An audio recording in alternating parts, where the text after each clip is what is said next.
Welcome to Democracy Now!, democracynow.org, the War and Peace Report. I'm Amy Goodman. The United Nations is warning of a spiral of chaos after the United States joined Israel's war on Iran by attacking 3 Iranian nuclear sites. U.S. stealth B-2 bombers dropped 14 bunker buster bombs, each weighing 30,000 pounds, the largest non-nuclear bombs ever dropped by the United States. The U.S. Navy also deployed 30 submarine-launched Tomahawk cruise missiles. President Trump ordered the attack without seeking congressional approval. The Trump administration briefed some top Republican lawmakers ahead of time, but no Democrats. Trump addressed the nation Saturday night. Tonight, I can report to the world that the strikes were a spectacular military success. Iran's key nuclear enrichment facilities have been completely and totally obliterated. Iran decried the U.S. attack as a grave violation of international law, warning it'll result in everlasting consequences. Iran has long said its nuclear program is solely for civilian purposes. In March, Trump's own intelligence director, Tulsi Gabbard, told lawmakers the intelligence community, quote, continues to assess that Iran is not building a nuclear weapon, unquote. But Trump dismissed the findings, saying Friday, quote, my intelligence community is wrong. On Sunday, Iranian Foreign Minister Abbas Araghchi criticized the timing of the U.S. and Israeli attacks. Well, I think it is irrelevant to ask Iran to return to diplomacy, because we were in the middle of diplomacy. We were in the middle of talks with the United States when Israelis blew it up. Araghchi is in Moscow today for talks with Russian President Vladimir Putin. Following the U.S. attack, Pentagon officials and Vice President J.D. Vance denied the U.S. is pushing for regime change. But on Sunday, President Trump wrote online, quote, it's not politically correct to use the term regime change, but if the current Iranian regime is unable to MIGA, make Iran great again, why wouldn't there be a regime change? MIGA, M-I-G-A. At the United Nations, Secretary General Antonio Guterres said he was gravely alarmed by the U.S. attack. 2 days ago, in this very chamber, I made a direct appeal: give peace a chance. That call was not heeded. Instead, the bombing of Iranian nuclear facilities by the United States marks a perilous turn in a region that is already reeling. From the outset of the crisis, I have repeatedly condemned any military escalation in the Middle East. The people of the region cannot endure another cycle of destruction.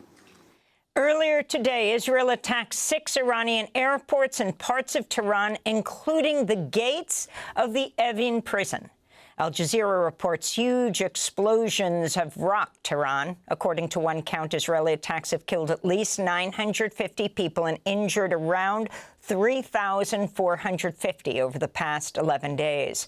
Iran launched drones and fired missiles at Israel today in response. One missile struck a power station, cutting off electricity for thousands in southern Israel. On Sunday, the Iranian parliament voted to back the closing of the Strait of Hormuz, one of the world's most important shipping routes. We'll have more on Iran after headlines.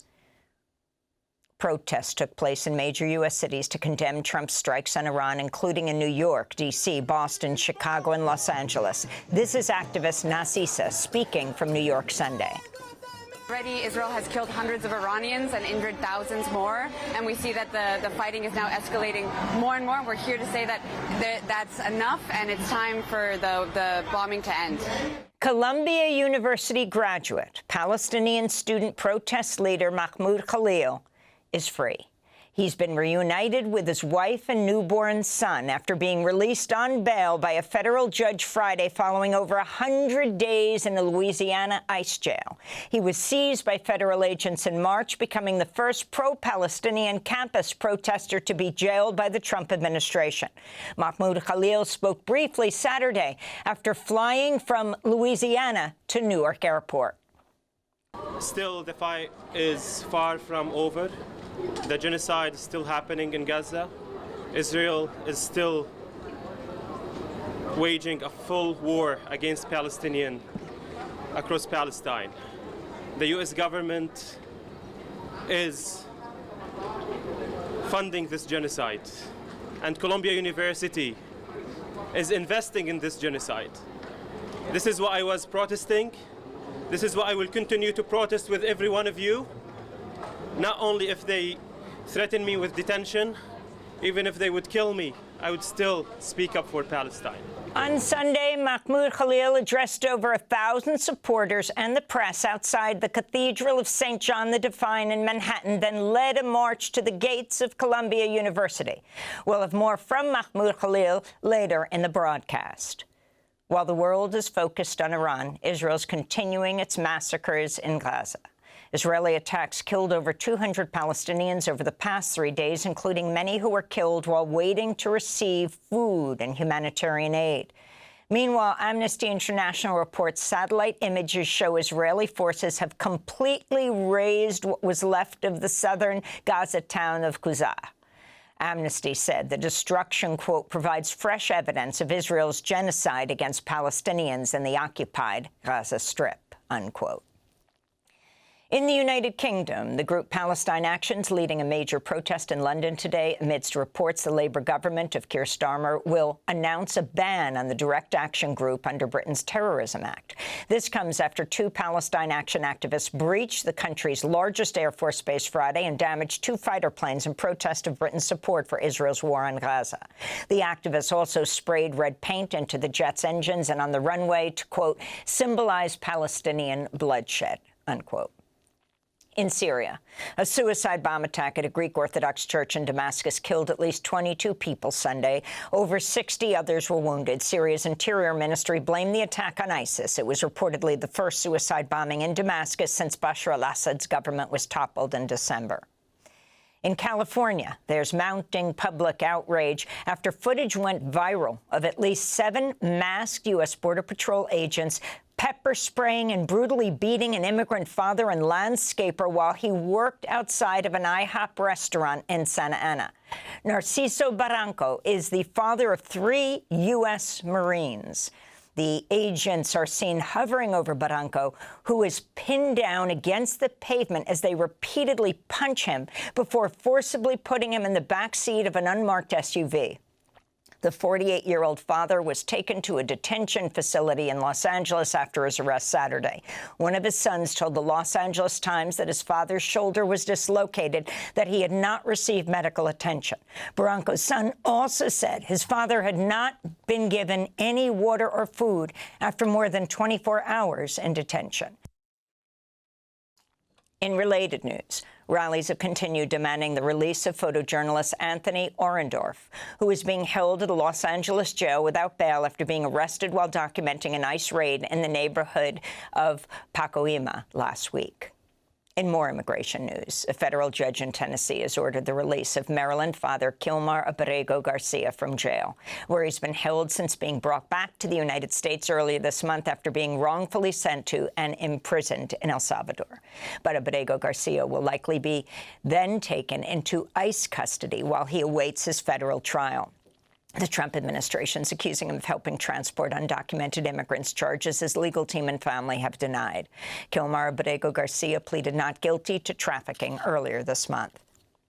In Ukraine, a major Russian drone and missile attack has killed at least 10 people in and around the capital, Kyiv. It's the second such overnight assault over the past week. The attack hit residential areas and struck a hospital and metro station that serves as a bomb shelter. The government of Belarus has freed the jailed opposition leader Sergei Tikhanovsky, alongside over a dozen other political prisoners after direct talks with the U.S. He was imprisoned in 2020 ahead of national elections in which he planned to challenge the longtime rule of the Belarusian President Alexander Lukashenko. Sergei's wife, Svetlana, ran for president instead, but lost in what was widely viewed as a rigged election. On Saturday, Sergei Tikhanovsky was reunited with his family, who live in exile in Lithuania. He told reporters his children did not even recognize him. He also addressed his supporters. They call those who oppose them traitors, and I will call anyone who does not resist them a traitor. I want to address all Belarusians now and tell you, if you were waiting for a sign, here it is. The government of Panama has declared a state of emergency, suspending constitutional protections in the Bocas del Toro province after 2 months of worker-led protests and road blockades in opposition to a contested Social Security reform. The province is a major banana-producing region where workers have spoken out against exploitive conditions by banana giant Chiquita. The corporation, formerly known as United Fruit Company, fired thousands of striking workers last month. And Texas has become the largest state in the country to require the 10 Commandments be displayed in all public school classrooms. Texas's Republican governor, Greg Abbott, signed the bill as a federal appeals court ruled a similar law in Louisiana is, quote, plainly unconstitutional. And those are some of the headlines. This is Democracy Now!, democracynow.org, The War and Peace Report. I'm Amy Goodman. Thanks for watching Democracy Now! On YouTube. Subscribe to the channel and turn on notifications to make sure you never miss a video.